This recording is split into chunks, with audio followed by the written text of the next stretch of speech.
ಪ್ರತಿ ಕ್ಷಣದ ಸುದ್ದಿಗಾಗಿ ಟಿವಿ9 ಕನ್ನಡ ಚಾನೆಲ್ಗೆ ಸಬ್ಸ್ಕ್ರೈಬ್ ಆಗಿ ಬೆಲ್ ಐಕಾನ್ ಒತ್ತಿ.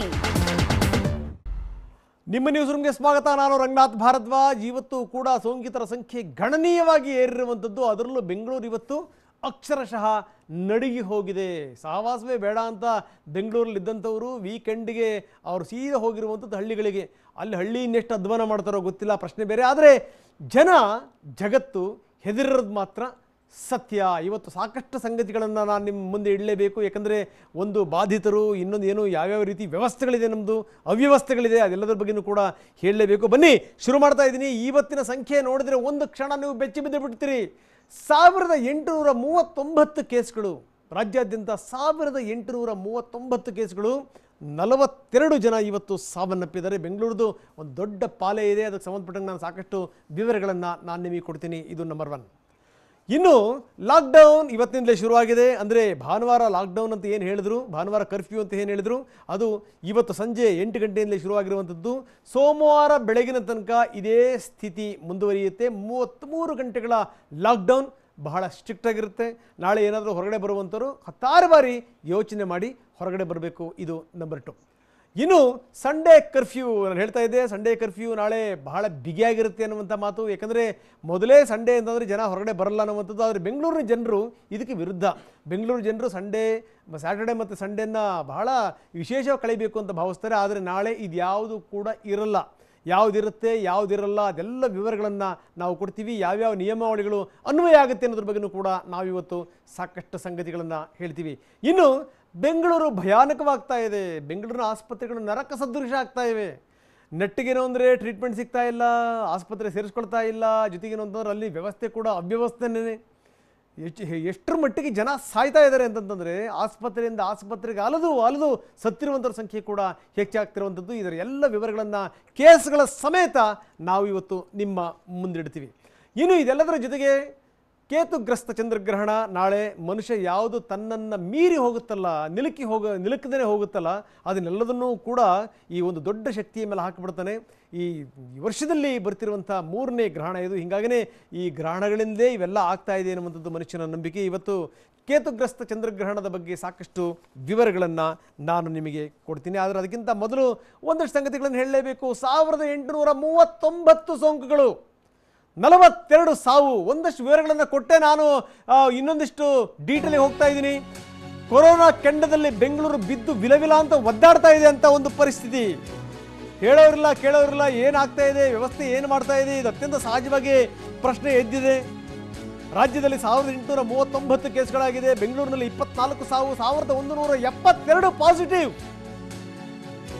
ರಾಜ್ಯದಲ್ಲಿ 1839 ಕೇಸ್ಗಳು.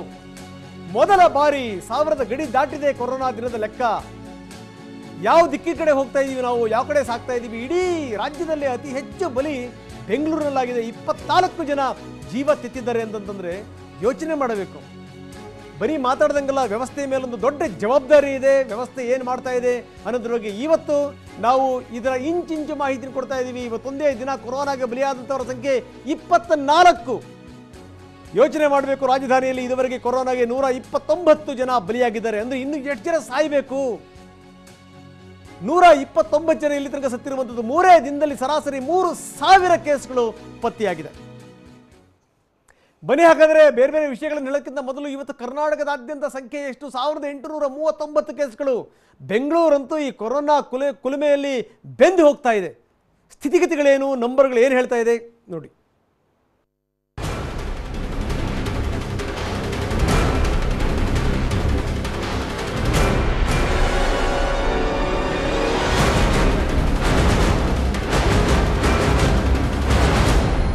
ಈಗ ಹಂಗೆ ಸಾಯ ಬದಲಿಗೆ ಹಿಂಗೆ ಹೋಗ್ಬಿಡೋಣ, ಊರ ಕಡೆಗೆ ಸತ್ಬಿಡೋಣ ಅಂತ ಹೋಗೋದು ಅಷ್ಟೇ.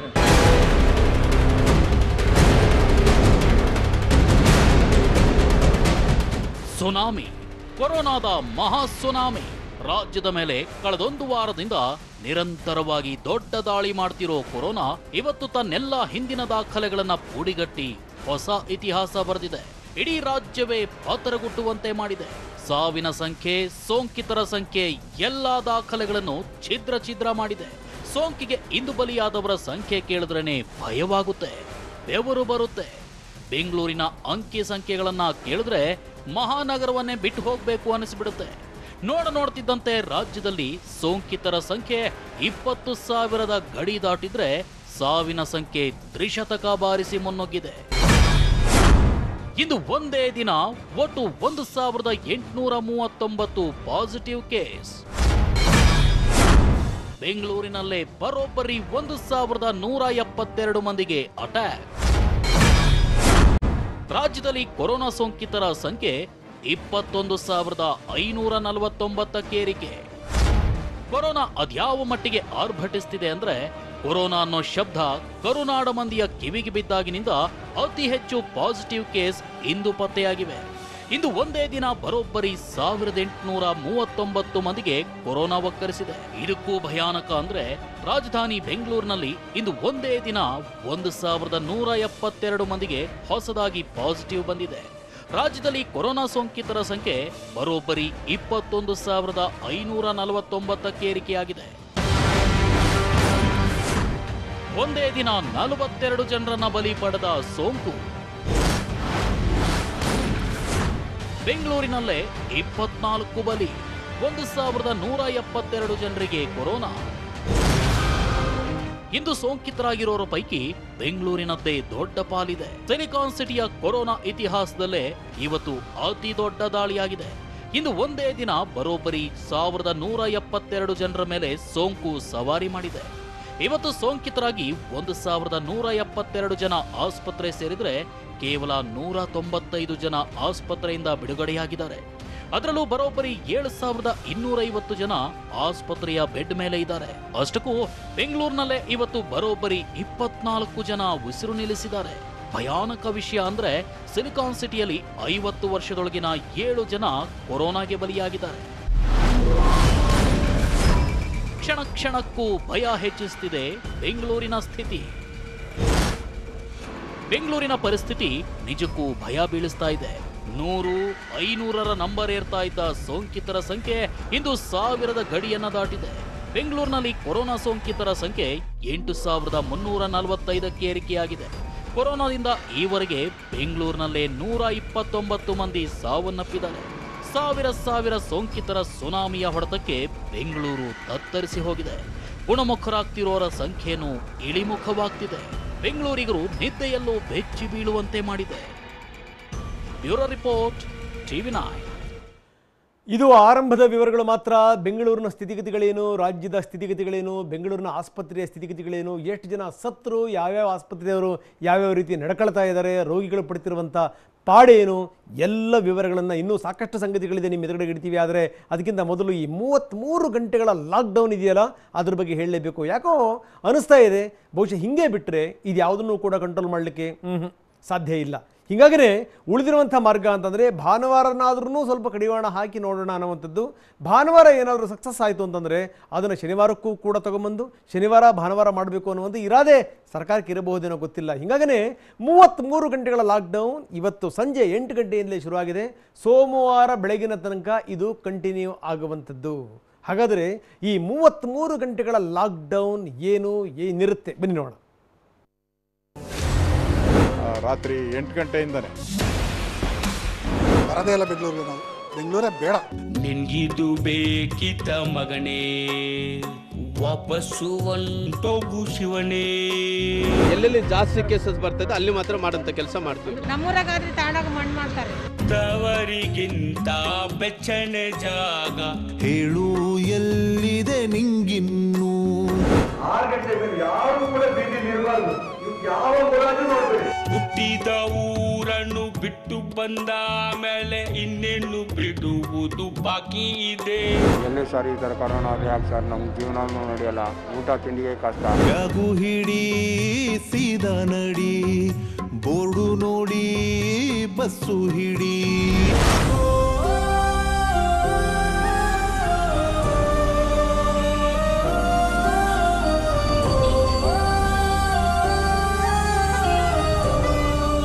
ಕಳೆಯೋ ಹೊತ್ತು ಕತ್ತು ಬಿಗಿಯುತ್ತಿದೆ, ಕ್ಷಣ ಕ್ಷಣಕ್ಕೂ ಎದೆ ಬಡಿತ ಹೆಚ್ಚಾಗ್ತಿದೆ.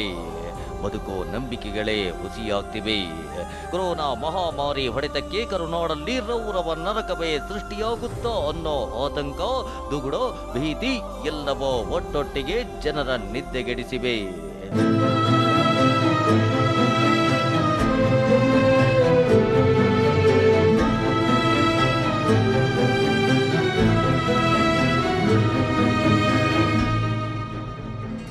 ಪರಿಸ್ಥಿತಿ ಹೀಗಿರುವಾಗ ಅನ್ನೋದಕ್ಕಿಂತ ಪರಿಸ್ಥಿತಿ ಕಂಪ್ಲೀಟ್ ಕೈ ಮೀರಿ ಹೋಗ್ತಿರುವಾಗ ಸರ್ಕಾರ ಅದೇನೋ ಭರವಸೆ ಅದ್ಯಾವುದೋ ವಿಶ್ವಾಸದಿಂದ ಕೊರೋನಾಗೆ ಬ್ರೇಕ್ ಹಾಕೋಕೆ ಇನ್ನಿಲ್ಲದ ಹೊರ ಸಾಹಸ ಪಡ್ತಾ ಇದೆ. ಕೊರೋನಾ ದಾಳಿಯಿಂದ ಕಂಗೆಟ್ಟು ಹೋಗಿರೋ ಸರ್ಕಾರಕ್ಕೆ, ಸೋಂಕಿನ ಸುನಾಮಿಯಿಂದ ಸಂದಿಗ್ಧ ಸ್ಥಿತಿಯಲ್ಲಿರೋ ಸರ್ಕಾರಕ್ಕೆ ಮತ್ತೆ ನೆನಪಾಗಿರೋದೇ ಲಾಕ್ಡೌನ್ ಲಾಕ್ಡೌನ್ ಲಾಕ್ಡೌನ್.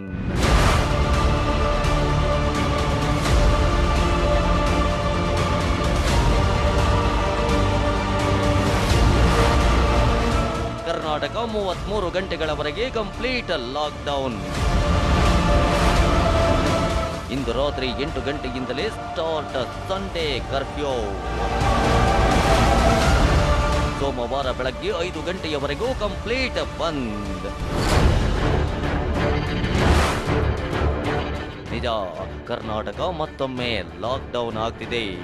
ಆದರೆ ಇದು ವಾರಗಟ್ಟಲೆ, ತಿಂಗಳುಗಟ್ಟಲೆ ಅಲ್ಲ, ಬದಲಿಗೆ 33 ಗಂಟೆಗಳವರೆಗೆ. ಈಗಾಗಲೇ ರಾತ್ರಿ 8 ಗಂಟೆಯಿಂದ ರಾಜ್ಯದ ಉದ್ದಗಲಕ್ಕೂ ಎಲ್ಲ ಕಡೆ ಬಂದ್ ಸ್ಥಿತಿ ನಿರ್ಮಾಣವಾಗಿದೆ. ಸೋಂಕಿನ ಸುನಾಮಿಗೆ ರಾಜ್ಯವೇ ಸ್ತಬ್ಧವಾಗಿದೆ. ಕೊರೋನಾ ಜ್ವಾಲಾಮುಖಿ ಮುಂದೆ ಕರುನಾಡೆ ಮೌನಕ್ಕೆ ಶರಣಾಗಿದೆ. ಸೋಮವಾರ ಬೆಳಗ್ಗೆ 5 ಗಂಟೆಯವರೆಗೂ ಕರುನಾಡಿನ ಜನ ಮನೆಯಲ್ಲೇ ದಿಗ್ಬಂಧನಕ್ಕೆ ಒಳಗಾಗಲಿದ್ದಾರೆ.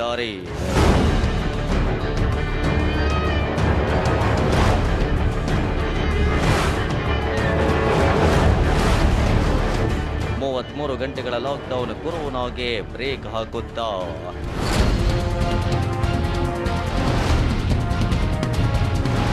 ನಿಜ, ಇದೇ ಪ್ರಶ್ನೆಯನ್ನ ಸದ್ಯ ಎಲ್ಲರೂ ಕೇಳ್ತಿದ್ದಾರೆ. ಯಾಕಂದ್ರೆ ಕರ್ನಾಟಕದಲ್ಲಿ ಕೊರೋನಾ ವ್ಯಾಪಿಸುತ್ತಿರುವ ರೀತಿ ಆ ಮಟ್ಟಿಗಿದೆ. ಅದರಲ್ಲೂ ಕಳೆದೊಂದು ವಾರದಿಂದ ನಿತ್ಯವೂ 1000ಕ್ಕೂ ಅಧಿಕ ಪಾಸಿಟಿವ್ ಕೇಸ್ ದಾಖಲಾಗ್ತಿವೆ. ಅದರಲ್ಲೂ ಬೆಂಗಳೂರಿನಲ್ಲಿ ಕೊರೋನಾ ರಣಕೇಕೆ ಹಾಕೋಕೆ ಶುರು ಮಾಡಿದೆ.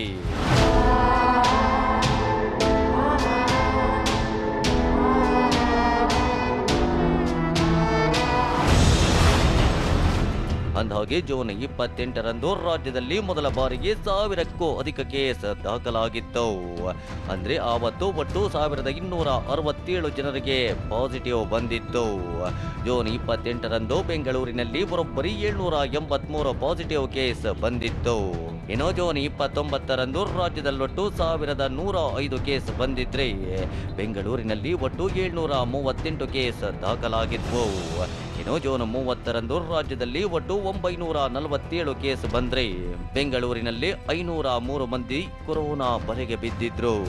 ಇನ್ನು ಜುಲೈ 1ರಂದು ರಾಜ್ಯದಲ್ಲಿ ಕೊರೋನಾ ಮತ್ತೆ ಅಬ್ಬರಿಸಿ ಬೊಬ್ಬಿರಿದು ಒಟ್ಟು 1272 ಜನರಿಗೆ ಒಕ್ಕರಿಸಿತ್ತು. ಅಂದು ಬೆಂಗಳೂರಿನಲ್ಲಿ 735 ಮಂದಿ killer ಕೆಡ್ಡಾಗೆ ಬಿದ್ದಿದ್ರು.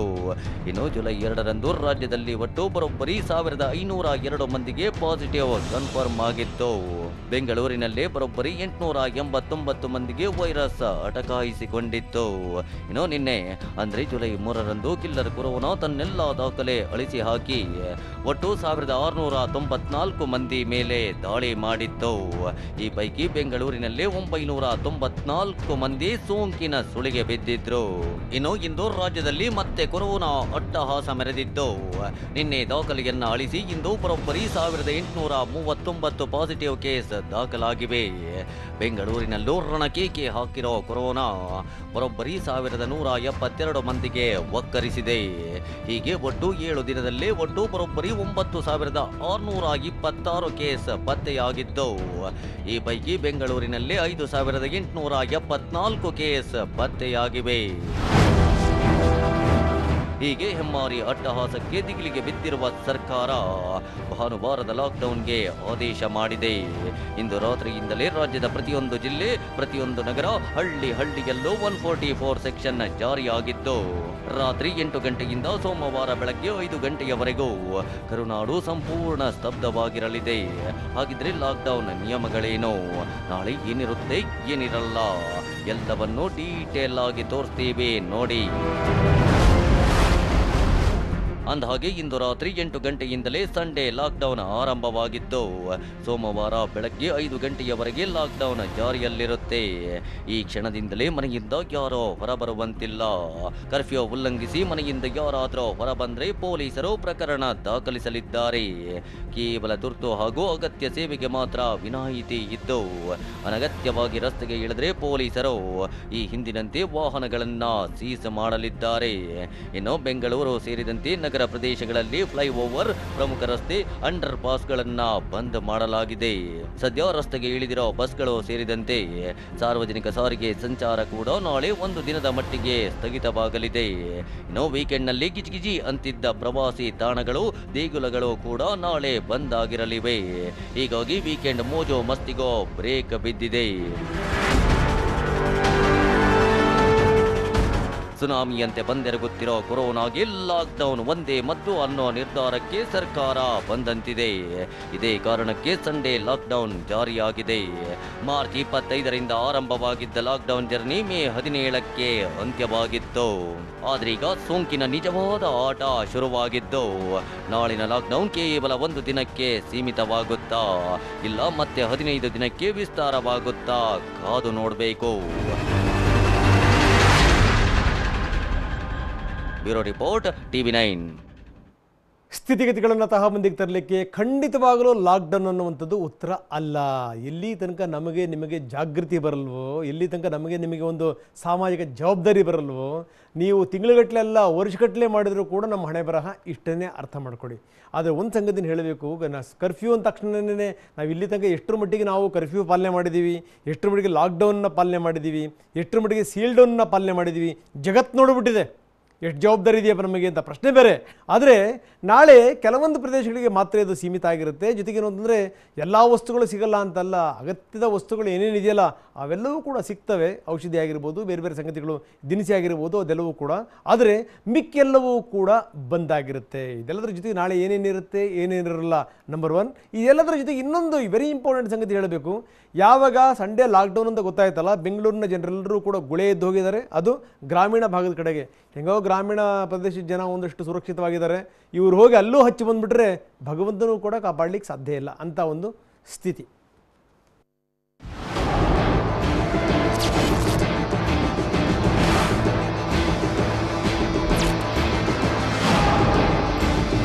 Lockdown Sunday complete lockdown. ರಾತ್ರಿ 8ರಿಂದ ಎಂದಿನಂತೆ ಕರ್ಫ್ಯೂ ಜಾರಿಯಾದ್ರೆ ನಾಳೆ ಇಡೀ ದಿನ ಕರ್ನಾಟಕ ಕಂಪ್ಲೀಟ್ ಲಾಕ್ಡೌನ್. ಸೋಮವಾರ ಬೆಳಗ್ಗೆ 5 ಗಂಟೆವರೆಗೂ ಕಂಪ್ಲೀಟ್ ಬಂದ್.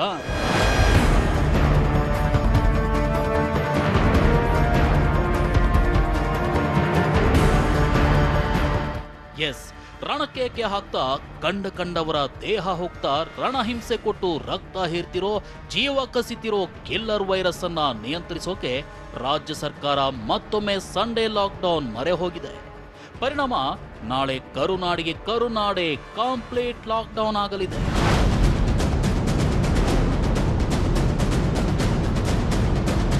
ಅಷ್ಟಕ್ಕೂ ರಾಜ್ಯದಲ್ಲಿ ಸಂಡೇ ಲಾಕ್ಡೌನ್ ಹೇಗಿರಲಿದೆ, ಲಾಕ್ಡೌನ್ ವೇಳೆ ಏನಿರುತ್ತೆ ಏನಿರಲ್ಲ, ಭಾನುವಾರ ಬೆಂಗಳೂರಿನ ಕಥೆ ಏನು, ರಾಜ್ಯದ ಇತರ ಜಿಲ್ಲೆಗಳ ಸ್ಥಿತಿಗತಿ ಏನು ಅನ್ನೋ ಕಂಪ್ಲೀಟ್ ಡೀಟೇಲ್ಸ್ ಅನ್ನ ಕೊಡ್ತೀವಿ ನೋಡಿ.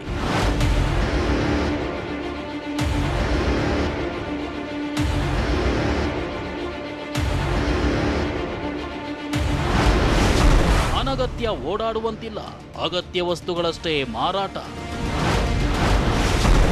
ಬೆಂಗಳೂರಿನಲ್ಲಿ ನಾಳೆ ಸ್ಟ್ರೈಕ್ ಲಾಕ್ಡೌನ್. ಹೌದು, ಬೆಂಗಳೂರಿನಲ್ಲಿ ಅತಿ ಹೆಚ್ಚು ಸೋಂಕಿತರು ಪತ್ತೆಯಾಗ್ತಿದ್ದು ನಗರದಲ್ಲಿ ಸಾವಿನ ಸಂಖ್ಯೆಯೂ ಏರ್ತಲೇ ಇದೆ. ಹೀಗಾಗಿ ಹೆಮ್ಮಾರಿ ಅಟ್ಟಹಾಸಕ್ಕೆ ತಡೆಯೊಡ್ಡೋಕೆ ನಾಳೆ ಕಠಿಣ ಲಾಕ್ಡೌನ್ ಹೇರಲಾಗ್ತಿದೆ. ಹೀಗಾಗಿ ಅಗತ್ಯ ವಸ್ತುಗಳ ಹೊರತಾಗಿ ಉಳಿದಂತೆ ಎಲ್ಲ ಶಾಪ್ಗಳು, ಮಾಲ್ಗಳು, ಅಂಗಡಿ ಮುಂಗಟ್ಟುಗಳು, ಕಂಪನಿ ಕಚೇರಿಗಳು ನಾಳೆ ಕ್ಲೋಸ್ ಆಗಿರಲಿವೆ.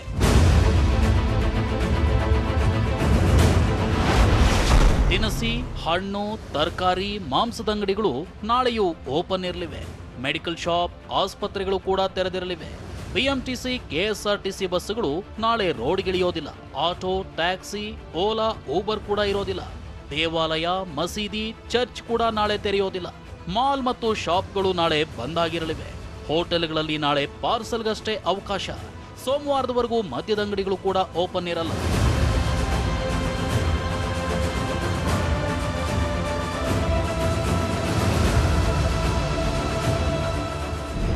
ಮಾನ್ಯ ಮುಖ್ಯಮಂತ್ರಿಗಳ ಸೂಚನೆ ಮೇರೆಗೆ 8 ಗಂಟೆಯಿಂದ ಸೋಮವಾರ ಬೆಳಗ್ಗೆ 5 ಗಂಟೆವರೆಗೂ ಪೂರ್ತಿ ನಗರದಲ್ಲಿ ಕಂಪ್ಲೀಟ್ ಲಾಕ್ಡೌನ್ ಆಗಿರ್ತದೆ. ಈ ಸಂದರ್ಭದಲ್ಲಿ ಕೇವಲ ಅಗತ್ಯ ವಸ್ತುಗಳಿಗೆ ಮಾತ್ರ ಮಾರಾಟ ವಹಿವಾಟು ಮಾಡಲಿಕ್ಕೆ ಅವಕಾಶ ಇರ್ತದೆ. ಜಿಲ್ಲೆಗಳಲ್ಲಿ ಕಠಿಣ ಲಾಕ್ಡೌನ್ ತಯಾರಿ. ರಾಜ್ಯದ ಎಲ್ಲಾ ಜಿಲ್ಲೆಗಳಲ್ಲೂ ನಾಳೆ ಕಠಿಣ ಲಾಕ್ಡೌನ್ ಹೇರಲಾಗ್ತಿದೆ. ಹುಬ್ಬಳ್ಳಿ, ಬೆಳಗಾವಿ, ಬಾಗಲಕೋಟೆ, ಬಳ್ಳಾರಿ, ಮೈಸೂರು, ಮಂಡ್ಯ, ಮಂಗಳೂರು ಸೇರಿದಂತೆ ರಾಜ್ಯದ ಎಲ್ಲಾ ಜಿಲ್ಲೆಗಳಲ್ಲೂ ನಾಳೆ ಜನಸಂಚಾರ, ವ್ಯಾಪಾರ ವಹಿವಾಟು ಸ್ತಬ್ಧವಾಗಲಿದೆ. ಇದಕ್ಕಾಗಿ ಜಿಲ್ಲಾಧಿಕಾರಿಗಳು, ಪೊಲೀಸರು ಎಲ್ಲಾ ರೀತಿಯ ಸಿದ್ಧತೆಗಳನ್ನು ಮಾಡಿಕೊಂಡಿದ್ದಾರೆ.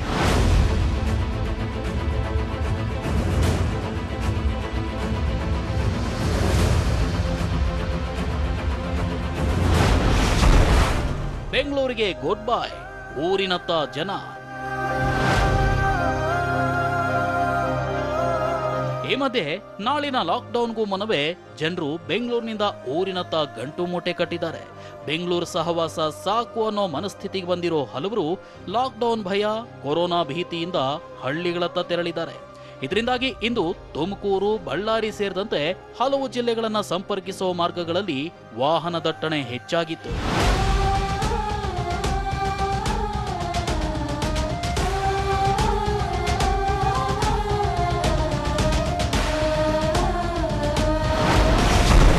ಹಳ್ಳಿ ಜನರಿಗೆ ಮತ್ತೆ ಆವರಿಸಿದ ಕೊರೋನಾ ಆತಂಕ. ಇನ್ನು ಬೆಂಗಳೂರಿನಿಂದ ಜನ ಹಳ್ಳಿಗಳತ್ತ ತೆರಳಿದ ಕಾರಣ ಇದೀಗ ರಾಜ್ಯದ ಹಳ್ಳಿ ಜನರಲ್ಲಿ ಮತ್ತಷ್ಟು ಕೊರೋನಾ ಭೀತಿ ಆವರಿಸಿದೆ. ಬೆಂಗಳೂರಿನಿಂದ ಬಂದವರು ಎಲ್ಲಿ ಕೊರೋನಾ ಹೊತ್ತು ತಂದಿರ್ತಾರೋ ಅನ್ನೋ ಆತಂಕದಲ್ಲಿ ಹಳ್ಳಿಗರಿದ್ದಾರೆ. ಒಟ್ನಲ್ಲಿ ನಾಳೆ ಇಡೀ ರಾಜ್ಯ ಮತ್ತೆ ಲಾಕ್ಡೌನ್ ಆಗ್ತಿದ್ದು ಹೆಮ್ಮಾರಿಯನ್ನ ಅದೆಷ್ಟರ ಮಟ್ಟಿಗೆ ಕಟ್ಟಿ ಹಾಕುತ್ತೋ ಕಾದು ನೋಡಬೇಕಿದೆ. Bureau report, TV9.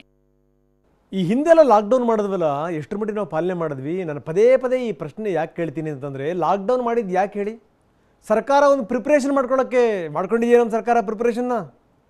ಪ್ರಿಪ್ರೇಷನ್ ಇದ್ದಿದ್ದರೆ ಜನ ಹಿಂಗೆ ಸಾಯ್ತಾ ಇದ್ರಾ? ಬೆಡ್ ಇಲ್ದೇ ಅಲಸಬೇಕಾಗಿತ್ತಾ? ಆ್ಯಂಬುಲೆನ್ಸ್ ಸಿಗದೇ ಒದ್ದಾಡಬೇಕಾಗಿತ್ತಾ? ಆಸ್ಪತ್ರೆಯಲ್ಲಿ ಯಾರು ಸೇರಿಸ್ಕೊಳ್ಳೋ ಗತಿ ಇಲ್ಲ. ಆರಂಭದಿಂದ ನೀವು ಪ್ರೈವೇಟ್ ಆಸ್ಪತ್ರೆಯವ್ರನ್ನ ನೀವು ಪರಿಗಣಿಸ್ತಾನೆ ಇದ್ದಿದ್ದರ ಪ್ರತಿಫಲವನ್ನು ಇವತ್ತು ಜನಸಾಮಾನ್ಯರು ತಿಂತಾ ಇದ್ದಾರೆ. 8 ಜನರ ಬದುಕು ಅತಂತ್ರ ಆಗಿದೆ. ಏನು ಕಡಿದು ಕಟ್ಟೆ ಹಾಕಿದ್ದು ಜನಪ್ರತಿನಿಧಿಗಳು, ಸರ್ಕಾರ? ಜವಾಬ್ದಾರಿ ಬೇಡವಾ ಇದಕ್ಕೆ ಸಂಬಂಧಪಟ್ಟಂಗೆ? ನಾಚಿಕೆ ಆಗೋದು ಬೇಡವಾ? ನೀವೇನೇನು ಪ್ರಿಪ್ರೇಷನ್ ಮಾತಿತ್ತಿದ್ರೆ ಬೆಡ್ಡು ನಾವು 1000 ಹಾಕ್ತೀವಿ, ಏನು ಬೆಡ್ಡು ಮತ್ತು ಬೆಡ್ಶೀಟ್ ಕೊಟ್ಟು ಏನು ಮಲಗಿಸ್ತೀರ ಓದಿಸ್ಬಿಟ್ಟು? ವ್ಯವಸ್ಥೆಗಳು ಬೇಡವಾ? ನಾಚಿಕೆಗೇಡಿನ ಸಂಗತಿ ಇದು. ಯಾಕಂದರೆ ಇವತ್ತೆಷ್ಟರ ಮಟ್ಟಿಗೆ ಜನ ಒದ್ದಾಡಿದ್ದಾರೆ, ಸತ್ತಿದ್ದಾರೆ, ಅದರ ವಿವರಗಳನ್ನು ನೀವು ತಪ್ಪದೆ ನೋಡಲೇಬೇಕು. ಇಲ್ಲೊಬ್ಬ ವ್ಯಕ್ತಿ ಹೆಂಡತಿ ಜೀವ ಉಳಿಸಬೇಕು ಅಂತ 12 ಆಸ್ಪತ್ರೆಗಳಿಗೆ ಅಲ್ದಾಡ್ದ. ಆದರೂ ಸಿಕ್ಕಿದ್ದು ಹೆಂಡತಿಯ ಶವ ಮಾತ್ರ. 3 ದಿನದಿಂದ ಪಾಪ ಗಂಡ ಈ ಜ್ವರ ಚಳಿಯಿಂದ ಬಳಲ್ತಾ ಇದ್ದ. ಯಾವ ಆಸ್ಪತ್ರೆಯವರು ಕೂಡ ಸೇರಿಸ್ಕೊಳ್ಳಿಲ್ಲ. ಕೊನೆಗೆ ಹೆಂಡತಿ ಸಿಕ್ಕಿದ್ದು ಗಂಡನ ಶವ ಮಾತ್ರ. ಇವು ಬೆಂಗಳೂರಿನ ಕಣ್ಣೀರ ಕಥೆಗಳು. 1-2 ನೀವೇ ನೋಡಿ.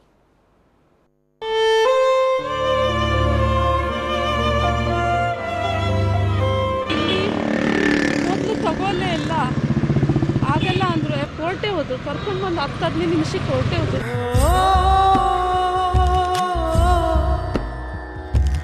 ಅಲ್ಲಿಂದ ಸುಗುಣ ಬಂದಿದ್ದೀವಿ, ಬೆಡ್ ಎಲ್ಲ ಇಲ್ಲ, ಈ ಬೇರೆ ಹಾಸ್ಪಿಟ್ಲ್ ಹೋಗಿ ಅಂತ ಆ ಕಿಟ್ಟು ಎಲ್ಲ ತಗೊಂಡ್ಬಿಟ್ಟು ಏನೂ ಮಾಡಿಲ್ಲ ನಾವು.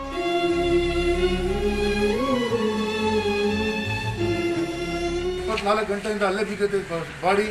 ಆ ಸಾವನ್ನ ಯಾರು ನೋಡಕ್ ಬರ್ತಾ ಇಲ್ಲ.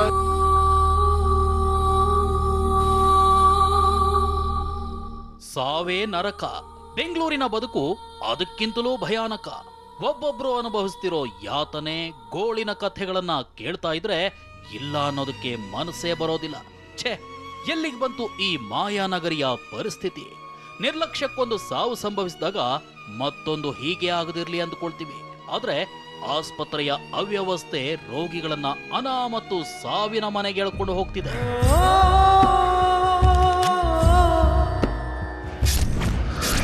ದುರಂತ ನಂಬರ್ 1. 12 ಆಸ್ಪತ್ರೆ ಅಲೆದಾಡಿದ್ರೂ ಉಳಿಯಲಿಲ್ಲ ಹೆಂಡತಿ ಜೀವ. ಬೆಂಗಳೂರಿನ ಆಸ್ಪತ್ರೆಗಳು ರೋಗಿಗಳ ಪಾಲಿಗೆ ಮೃತ್ಯುಕೂಪವಾಗ್ತಿವೆ. ಈ ಮಹಿಳೆಯ ದುರಂತ ಅಂತ್ಯವೇ ಇದಕ್ಕೆ ಜೀವಂತ ಸಾಕ್ಷಿ. ಬಿನ್ನಿಪೇಟೆಯ 50 ವರ್ಷದ ಮಹಿಳೆಗೆ ಉಸಿರಾಟದ ಸಮಸ್ಯೆ ಬಂದಿದೆ. ಒಂದಲ್ಲ ಎರಡಲ್ಲ, ಬೆಂಗಳೂರಿನ 12 ಆಸ್ಪತ್ರೆ ಸುತ್ತಿದ್ರೂ ಟ್ರೀಟ್ಮೆಂಟ್ ಸಿಕ್ಕಿಲ್ಲ. ಅಲ್ಲಿಂದ ಸುಗುಣ ಬಂದಿದ್ದೀವಿ. ನಮ್ಮ ಮಿಸ್ಸಸ್ ಬೇರೆ ಪಲ್ಸ್ ನೋಡ್ಬಿಟ್ಟು ಅವರೆಲ್ಲ ಚೆಕ್ ಮಾಡಿದ್ವಿ. ಇವಾಗ ಇಲ್ಲಿ ಚೆಕ್ ಮಾಡಕ್ ಆಗಲ್ಲ, ನಾವು ಇಲ್ಲಿ ಬೆಡ್ ಎಲ್ಲ ಇಲ್ಲ, ಈ ಬೇರೆ ಹಾಸ್ಪಿಟ್ಲ್ ಹೋಗಿ ಅಂತ ಆ ಕಿಟ್ಟು ಎಲ್ಲ ತಗೊಂಡ್ಬಿಟ್ಟು ಏನೂ ಮಾಡಿಲ್ಲ ನಮ್ಗೆ. ಉಸಿರಾಡಲು ಒದ್ದಾಡ್ತಿದ್ದ ಮಹಿಳೆಯನ್ನ ಮೊದಲು ನೃಪತುಂಗ ರಸ್ತೆಯ ಸೈಂಟ್ ಮಾರ್ಥಾಸ್ಗೆ ಕರ್ಕೊಂಡು ಬರಲಾಗಿದೆ. ಅಲ್ಲಿ ಬೆಡ್ ಇಲ್ಲ ಅಂದಿದ್ದಾರೆ. ಅಲ್ಲಿಂದ ಡಾಕ್ಟರ್ ರಾಜ್ಕುಮಾರ್ ರಸ್ತೆಯಲ್ಲಿರುವ ಕಣ್ವಾ, ಸುಗುಣ ಆಸ್ಪತ್ರೆಗೆ ಹೋಗಿದ್ದಾರೆ. 2 ಕಡೆ ಕೋವಿಡ್ ಟೆಸ್ಟ್ ಮಾಡಿಸ್ಕೊಂಡು ಬನ್ನಿ ಅಂದಿದ್ದಾರೆ. ಅಲ್ಲಿಂದ ರೋಗಿಯನ್ನ ಕಿಮ್ಸ್ ಆಸ್ಪತ್ರೆಗೆ ಕರ್ಕೊಂಡು ಹೋಗಲಾಗಿದೆ. ಕಿಮ್ಸ್ನವರು ಬೆಡ್ ಇಲ್ಲ ಅಂತ ವಿಕ್ಟೋರಿಯಾ ಕಳಿಸಿದ್ದಾರೆ. ವಿಕ್ಟೋರಿಯಾ ಆಸ್ಪತ್ರೆಯವರು ನಿಮ್ ಪತ್ನಿಗೆ ಏನೂ ಆಗಿಲ್ಲ, ಈಗ ಮನೆಗೆ ಹೋಗಿ, ಏನಾದ್ರೂ ಎಮರ್ಜೆನ್ಸಿ ಇದ್ರೆ ಮತ್ತೆ ಬನ್ನಿ ಅಂದಿದ್ದಾರೆ. ಯಾವುದಕ್ಕೂ ಮನೆಯವರು ಆಶೀರ್ವಾದ ಆಸ್ಪತ್ರೆಗೆ ತೆರಳಿದ್ದಾರೆ. ಅಲ್ಲವರು ಬರೀ ಎಕ್ಸ್ರೇ ಮಾಡಿದ್ದಾರೆ. ಅಲ್ಲಿಂದ ಕೆಸಿ ಜನರಲ್ ಆಸ್ಪತ್ರೆ ಕರ್ಕೊಂಡು ಬಂದಿದ್ದಾರೆ. ಅಲ್ಲಿ ವೆಂಟಿಲೇಷನ್ ಸಿಕ್ಕಿಲ್ಲ. ಮಣಿಪಾಲ್ ಆಸ್ಪತ್ರೆಗೆ ಹೋದ್ರೆ ಅಲ್ಲಿ ಕೋವಿಡ್ ಟೆಸ್ಟ್ ಮಾಡಿಸಿ ಅಂತ ಹೇಳಿದ್ದಾರೆ. ಮತ್ತೆ ಮಣಿಪಾಲ್ ಆಸ್ಪತ್ರೆಯಿಂದ ಕೆಸಿ ಜನರಲ್ಗೆ ಬಂದಿದ್ದಾರೆ. ಆಗಲೂ ರೋಗಿಗೆ ಆಕ್ಸಿಜನ್ ಸಿಕ್ಕಿಲ್ಲ. ಅಲ್ಲಿಂದ ಮತ್ತೆ ಆಶೀರ್ವಾದ ಆಸ್ಪತ್ರೆಗೆ ರೋಗಿ ವಾಪಸ್ ಆಗಿದ್ದಾರೆ. ಅವರು ಕೋವಿಡ್ ಟೆಸ್ಟ್ ಮಾಡಿಸ್ಕೊಂಡು ಬನ್ನಿ ಎಂದಿದ್ದಾರೆ. ಕೊನೆಗೆ ನವರಂಗ್ ಬಳಿ ಇರುವ ಖಾಸಗಿ ಆಸ್ಪತ್ರೆಗೆ ಮಹಿಳೆಯನ್ನ ಕರೆದುಕೊಂಡು ಹೋಗಲಾಗಿದೆ. ಅಲ್ಲಿಂದ 3ನೇ ಬಾರಿ ಕೆಸಿ ಜನರಲ್ ಆಸ್ಪತ್ರೆಗೆ ಬಂದಿದ್ದಾರೆ. ಅರ್ಧ ಗಂಟೆ ಬಳಿಕ ಕೆಸಿ ಜನರಲ್ ಆಸ್ಪತ್ರೆಯವರು ನಿಮ್ಮ ಪತ್ನಿ ತೀರ್ಕೊಂಡಿದ್ದಾರೆ, ಈ ಕಾಲುಂಗ್ರ ಒಡವೆ ನಿಮಗ್ ಸೇರಿದ್ದ ನೋಡಿ ಅಂದಿದ್ದಾರೆ. ಕುತ್ತಿಗೆಯಲ್ಲಿದ್ದ ಮಾಂಗಲ್ಯ ಚೈನ್ ಎಲ್ಲಿ ಅಂದಿದ್ದಕ್ಕೆ ಏನ್ ಹೇಳಿದ್ದಾರೆ ನೀವೇ ಕೇಳಿ. ಆಮೇಲೆ ಯಾರೋ ಒಬ್ಬ ಕರೆದವನು ವಾಗ್ಬೆ ಕರೆದ್ಬಿಟ್ಟು ನೋಡಿ ನಿಮ್ದು ಒಡವೆಲ್ಲ ನೋಡಿ ಅಂದ್ಬಿಟ್ಟು ಕಾಲುಂಗ್ರ, 2 ಚಿಕ್ಕ ಚಿಕ್ಕ ಉಂಗ್ರ ಕೈಯಲ್ಲಿ, ಬಾಳೆ ಒಂದ್ ಚಿಕ್ಕ ಚಿಕ್ಕ ಇತ್ತು, ಅಷ್ಟು ಇಷ್ಟೇ ಇರೋದ್ರಿಂದ ನೀವೇ ಬಿಚ್ಕೊಳ್ಳಿ ಅಂತ ನಮ್ಮ ಮಗಳ ಹತ್ರ ಹೇಳಿದ. ನಾವು ಮಾಂಗಲ್ಯ ಚೈನ್ ಇಲ್ಲ ಅಂದ್ರೆ ಇಲ್ಲ ನಮ್ಮ ಮಾಂಗಲ್ಯ ಚೈನ್ ಎಲ್ಲ ಇಲ್ಲ ಅಂತ. ಇಲ್ಲ ಅಂತ ನಾವು ಅಲ್ಲಿ ಕೇಳಿದ್ವಿ, ನಾವು ಪೊಲೀಸ್ ಕಂಪ್ಲೇಂಟ್ ಮಾಡ್ತೀವಿ, ಏನಾರ ಮಾಡ್ಕೊಳ್ಳ ನೀನು ಹೋಗಿ, ನಾವು ತೆಗ್ದಿಲ್ಲ ಮಾಡಿಲ್ಲ ಅಂತ ಎಲ್ಲ ನಮ್ಗೆ ಉಲ್ಟಾ ರೋಪ್ ಹಾಕಿದ್ರು. ದುರಂತ ನಂಬರ್ 2. 3 ದಿನ ಪರದಾಡಿದ್ರೂ ಬೆಡ್ ಸಿಗಲಿಲ್ಲ. ಹೀಗೆ ತಲೆ ಮೇಲೆ ಕೈ ಹೊತ್ತು ಕೂರೋ ಮಹಿಳೆಯನ್ನ ನೋಡಿ, ತನ್ನ ಗಂಡನ ಜೀವ ಉಳಿಸಲು ಕಳೆದ 3 ದಿನದಿಂದ ಇವರು ಮಾಡ್ತಿರೋ ಸಾಹಸ ಅಷ್ಟಿಷ್ಟಲ್ಲ. ಗ್ಯಾಸ್ಟ್ರಿಕ್ ನಿಂದ ಬಳಲ್ತಾ ಇದ್ದ ಇವರ ಪತಿಗೆ ಜ್ವರ ಬಂದಿತ್ತು. ಸೂಕ್ತ ಸಮಯಕ್ಕೆ ಟ್ರೀಟ್ಮೆಂಟ್ ಸಿಗದೆ ಪ್ರಾಣ ಬಿಟ್ಟಿದ್ದಾರೆ.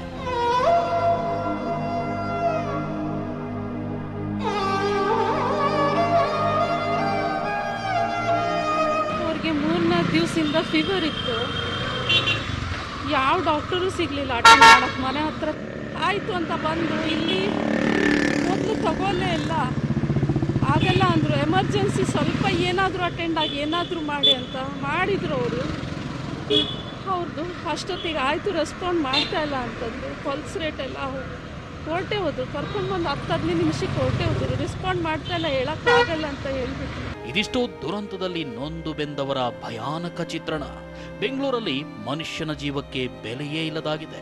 ಆಸ್ಪತ್ರೆಗಳಲ್ಲಿ ಬೆಡ್ ಸಿಗದೆ ರೋಗಿಗಳು ನರಳಿ ನರಳಿ ಸಾಯ್ತಿದ್ದಾರೆ. Bureau report, TV9. ಅಂತ್ಯ ಸಂಸ್ಕಾರಕ್ಕೆ ಅವಕಾಶವೂ ಇರಲಿಲ್ಲ.